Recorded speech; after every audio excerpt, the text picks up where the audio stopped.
Liturgia do dia 24 de dezembro de 2023, quarto domingo do Advento. Primeira leitura. Leitura do segundo livro de Samuel. Tendo-se o rei Davi instalado já em sua casa, e tendo-lhe o Senhor dado a paz, livrando-o de todos os seus inimigos, ele disse ao profeta Natã: Vê, eu resido num palácio de cedro, e a arca de Deus está alojada numa tenda. Natã respondeu ao rei: Vai e faze tudo o que diz o teu coração, pois o Senhor está contigo. Mas nessa mesma noite, a palavra do Senhor foi dirigida a Natã nestes termos: Vai dizer ao meu servo Davi: Assim fala o Senhor: Porventura és tu que construirás uma casa para eu habitar? Fui eu que te tirei do pastoreio, do meio das ovelhas, para que fosses o chefe do meu povo, Israel. Estive contigo em toda a parte por onde andaste, e exterminei diante de ti todos os teus inimigos, fazendo o teu nome tão célebre como o dos homens mais famosos da terra. Vou preparar um lugar para o meu povo Israel. Eu o implantarei de modo que possa morar lá sem jamais ser inquietado. Os homens violentos não tornarão a oprimi-lo como outrora, no tempo em que eu estabelecia juízes sobre o meu povo Israel. Concedo-te uma vida tranquila, livrando-te de todos os teus inimigos. E o Senhor te anuncia que te fará uma casa. Quando chegar o fim dos teus dias e repousares com teus pais, então suscitarei depois de ti um filho teu, e confirmarei a sua realeza. Eu serei para ele um pai, e ele será para mim um filho. Tua casa e teu reino serão estáveis para sempre diante de mim, e teu trono será firme para sempre. Palavra do Senhor. Graças a Deus. Salmo responsorial é o de número 88. Ó Senhor, eu cantarei eternamente o vosso amor. Ó Senhor, eu cantarei eternamente o vosso amor. De geração em geração eu cantarei vossa verdade. Porque dissestes: o amor é garantido para sempre, e a vossa lealdade é tão firme como os céus. Ó Senhor, eu cantarei eternamente o vosso amor. Eu firmei uma aliança com meu servo, meu eleito, e eu fiz um juramento a Davi, meu servidor. Para sempre, no teu trono, firmarei tua linhagem. De geração em geração garantirei o teu reinado. Ó Senhor, eu cantarei eternamente o vosso amor. Ele então me invocará: Ó Senhor, vós sois meu Pai, sois meu Deus, sois meu rochedo, onde encontro a salvação. Guardarei eternamente para ele a minha graça, e com ele firmarei minha aliança indissolúvel. Ó Senhor, eu cantarei eternamente o vosso amor. Segunda leitura. Leitura da carta de São Paulo aos Romanos. Irmãos, glória seja dada àquele que tem o poder de vos confirmar na fidelidade ao meu evangelho e à pregação de Jesus Cristo, de acordo com a revelação do mistério mantido em sigilo desde sempre. Agora este mistério foi manifestado, e mediante as escrituras proféticas, conforme determinação do Deus eterno, foi levado ao conhecimento de todas as nações, para trazê-las à obediência da fé.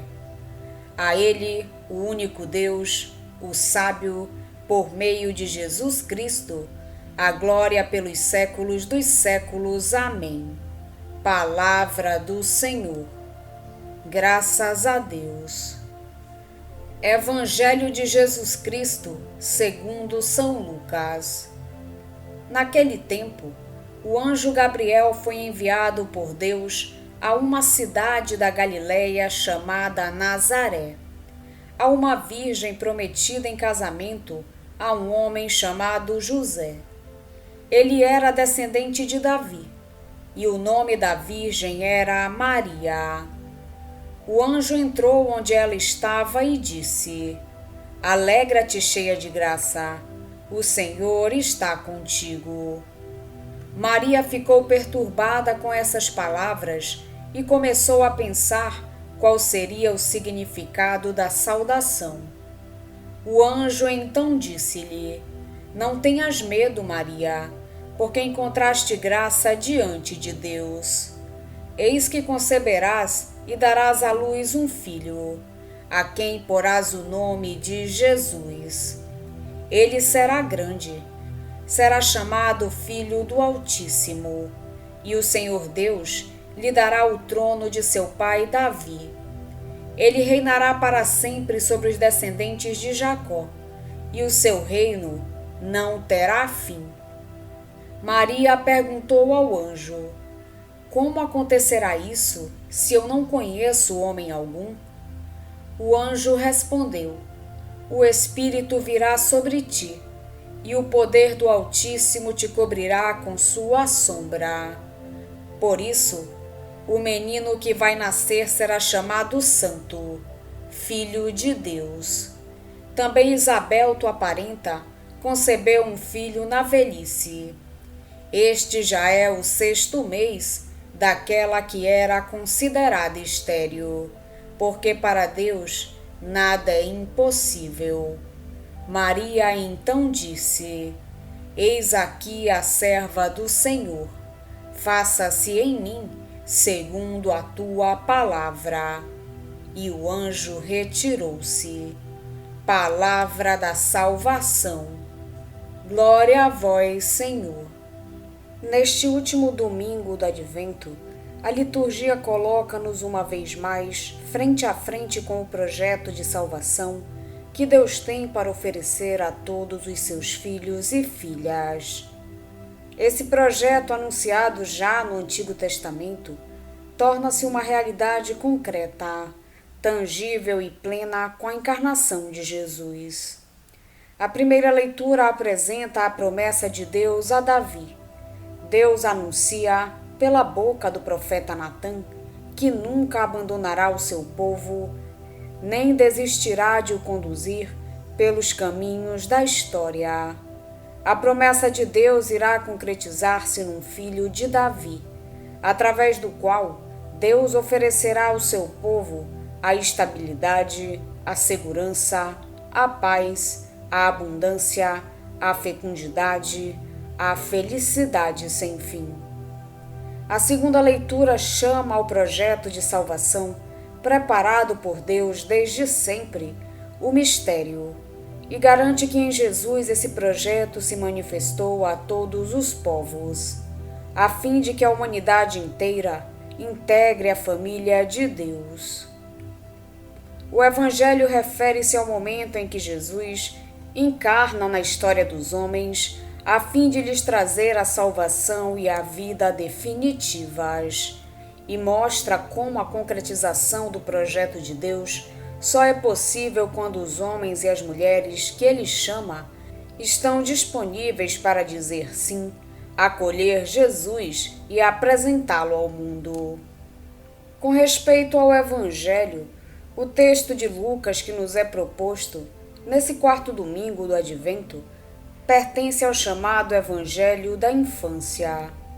Ora, os Evangelhos da infância de Jesus, quer o de Mateus, quer o de Lucas, enquadram-se num gênero literário próprio, que recorre às técnicas do Midrash Hagádico, uma técnica de leitura e de interpretação do texto sagrado usada pelos rabis judeus, para nos apresentar o mistério de Jesus.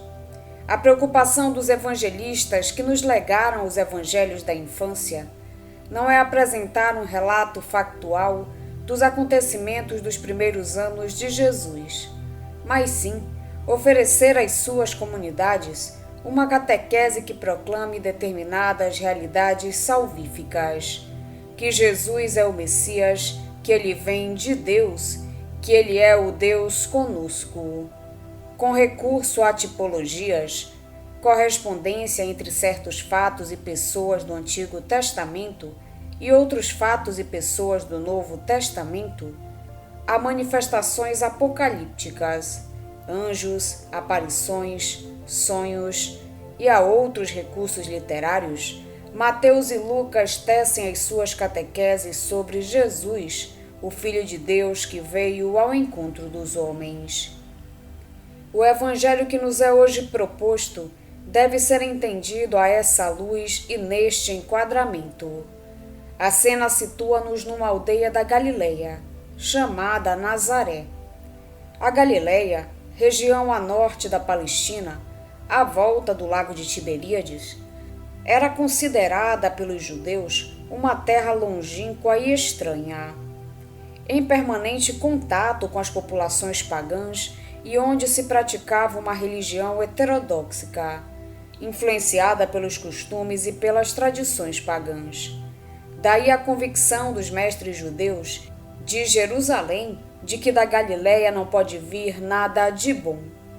Quanto a Nazaré, era uma aldeia pobre e ignorada, nunca nomeada na história religiosa judaica e, portanto, de acordo com a mentalidade judaica, completamente à margem dos caminhos de Deus e da salvação. Maria, a jovem de Nazaré que está no centro deste episódio, era uma virgem desposada com um homem chamado José. O casamento hebraico considerava o compromisso matrimonial em duas etapas. Havia uma primeira fase, na qual os noivos se prometiam um ao outro, os esponsais. Só numa segunda fase surgiu o compromisso definitivo, as cerimônias do matrimônio propriamente dito. Entre os esponsais e o rito do matrimônio, passava um tempo mais ou menos longo, durante o qual qualquer uma das partes podia voltar atrás, ainda que sofrendo uma penalidade. Durante os esponsais, os noivos não viviam em comum, mas o compromisso que os dois assumiam já tinha um caráter estável, de tal forma que se surgia um filho, este era considerado o filho legítimo de ambos. A lei de Moisés considerava a infidelidade da prometida como uma ofensa semelhante à infidelidade da esposa, e a união entre os dois prometidos só podia dissolver-se com a fórmula jurídica do divórcio.